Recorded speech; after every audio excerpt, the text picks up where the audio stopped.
exudes out, and they hold some Akashic record. They hold some memory codes, just like a computer would, of those timelines. So it's very powerful.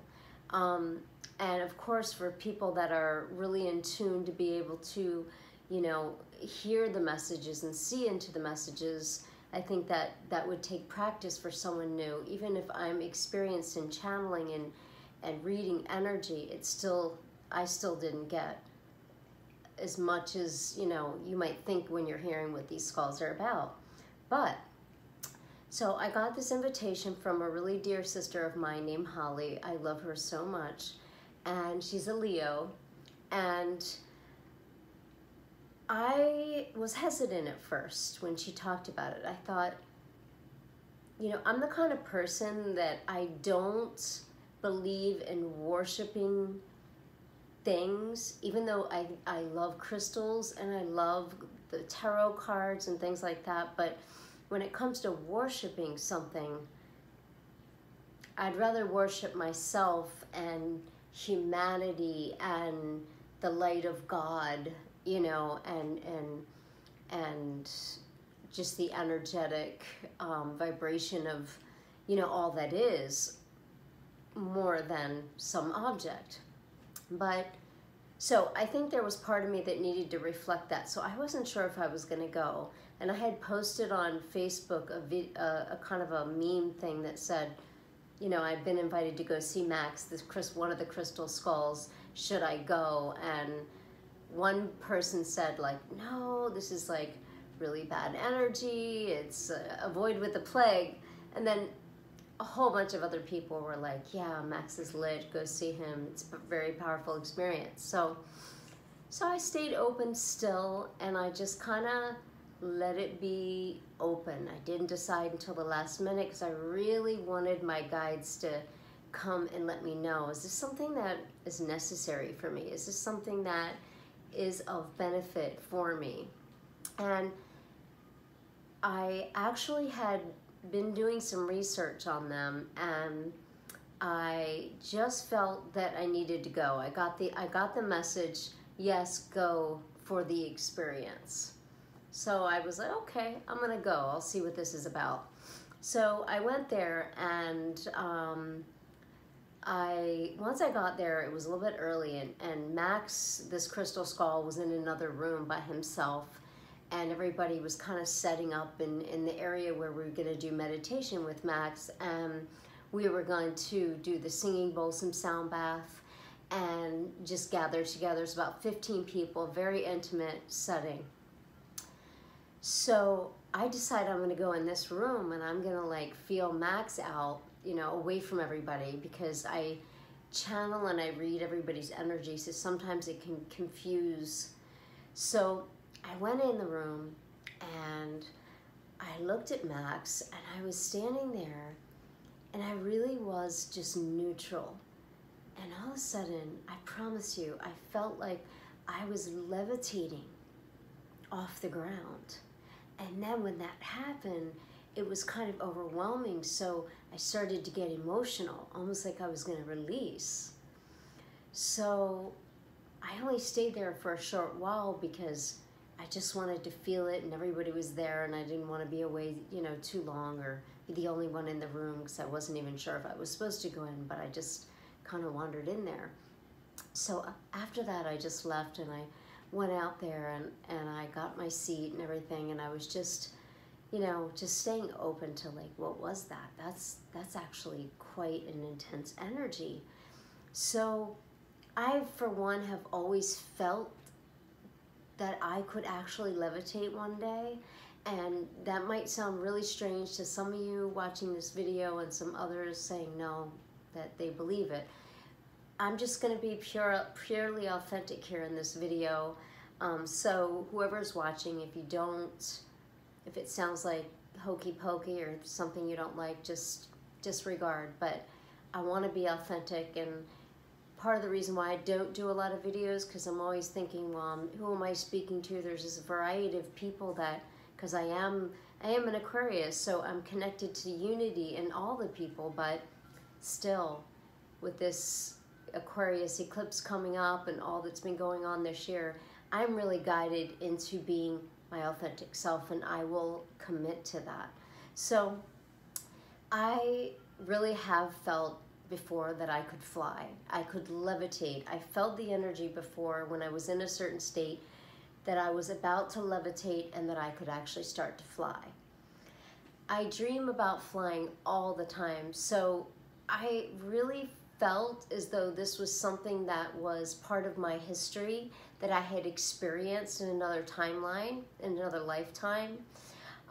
So that's why I'm able to sort of tap into it now. So I found that really interesting, and I'm really going to be processing and meditating on that even more so. So I got into my seat, and everyone was sitting there. It was really quite intimate, and I felt connected with all the women there. In fact, I felt like we were all together in another lifetime, especially my sister that invited me. But there was a connection with everybody, and it was a similar vibration with us all. We were all like sisters and kind of priestesses, and had this certain knowing about these other things. Of course, Max would attract that kind of energy, but we all seemed very similar in energy, which was really beautiful. So we're all sitting there, and she begins guiding this meditation. And what she says is, before we started the meditation, is to get a spot on Max and visualize that spot as we're doing the meditation. So beforehand, we would go up to Max and we'd find what resonated with us. And for me, it was that first gaze in the room into his eyes. And I forgot to say that I put my forehead on his forehead. So I physically put my forehead on his forehead in that room. And that was after. It was like gratitude, you know, I'm leaving, but it was also like, what else can I, you know, pull in? And so now we're getting started, and she's guiding this beautiful meditation, and we have another woman that is doing these bowls she's like Arcturian in energy, and really high vibration and really out of this world type energy, and her bowls and her sound waves really represented that. It took us into different planes and different energies, which was really good as we were visualizing this particular spot and the intentions on Max. So before we came, you know, all of us were guided to reflect our intentions for the evening, and mine was particularly to release the final old paradigm through whatever I've decided to, whatever I have not cleared yet. I've done a lot of clearing in my lifetime, but, you know, I wanted to just finish it out so I can, you know, rise at this time and really become fully integrated. And there is part of me that has to do some work still. So it was in this area, particularly for me, it's kind of personal. So that was my intentions, and the meditation begins, and we're sitting there and we're meditating for about 30 minutes. We're just kind of flying into the sound bath and the energy of Max, and just seeing what we receive and the experience that we have. And I got a vision of this eagle flying by. So it was really interesting to me, because eagles have always been a power animal. My dad was really connected with eagles. Eagles represent seeing beyond, seeing the bigger picture, seeing beyond. And this is something that I sort of, I reflect on this quite often, because sometimes we can be seeing so pinpoint on a situation or a certain thing, and in letting go and seeing beyond and what it really represents can give us more insight into what the meaning of that thing is. So I do that quite often. So I saw this eagle, and then after the meditation was done, which this was the interesting part, I had a mala around my neck, that, because they told you bring all the sacred stuff. I had certain crystals that I wanted to get charged, and, you know, so I had this mala on, and as soon as we were done, and it was literally us just moving our fingers back around, just opening our eyes, this mala just drops off me. And I'm just like I look down at this mala, like, what is, Why is it just falling off now? And, you know, so that happened. So I just kind of finaled this meditation. We were just about done, and I had it in my left hand. So I was trying to receive what the message was. And what the message I got is that, because my intention was to release. So anytime a mala is broken like this, it represents a release. So I'm really happy about that. And so that was my experience so far. I'm still processing the energy. I know that I slept last night at like 11 o'clock and I slept until 9:30 this morning. Normally I'm up by 6:30, so that was really beautiful. I did have a various amount of dreams. It was in and out. It was all different kinds of dreams regarding some of the past relationships and things like that. And it does go with the astrology at this time.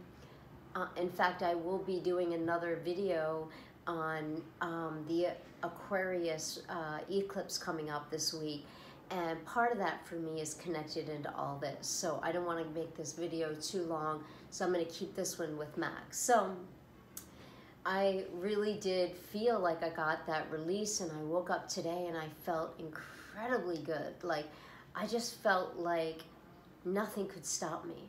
So I believe that, you know, I didn't go there with any kind of belief system specifically, because I am, again, not somebody who believes in, I'm a very spiritual person. I have been priestess in other lives.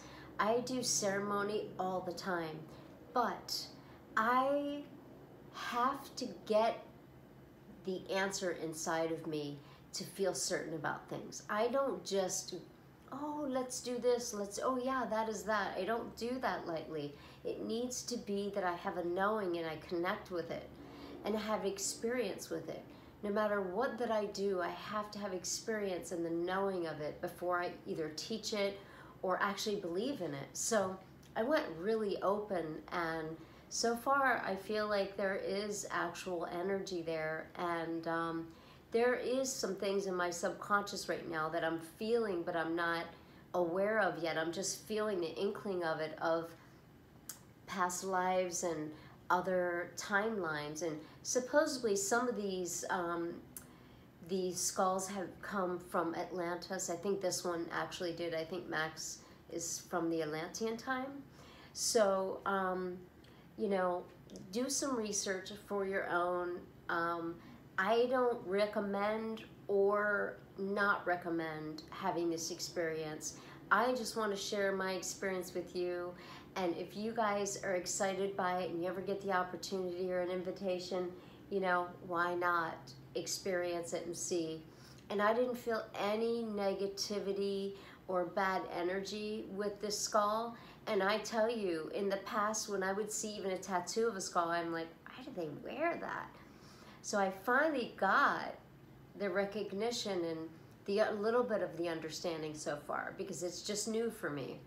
So I always get more as time goes on, because then we integrate it and we have more time to process. But you know, the skull's representing transformation. It does represent death, but it also represents new life, because death is not necessarily a physical death. It could be a death of old ways, of old programmings. And I absolutely feel that that is what I am experiencing today.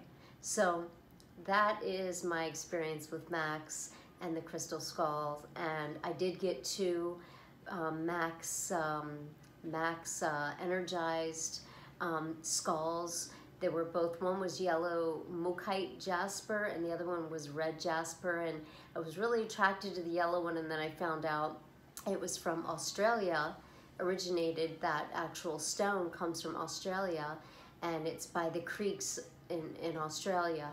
And this stone represents the ability to tap into aging and why we age, and ancestral, like DNA aging, which is interesting because I'm always kind of thinking about that, and actually understanding it and viewing it in a way that is more correct and not worrying about aging and not the wrong thoughts regarding aging. So I was really happy to have it. It was also about healing your wounds. And as some of you know, I specialize in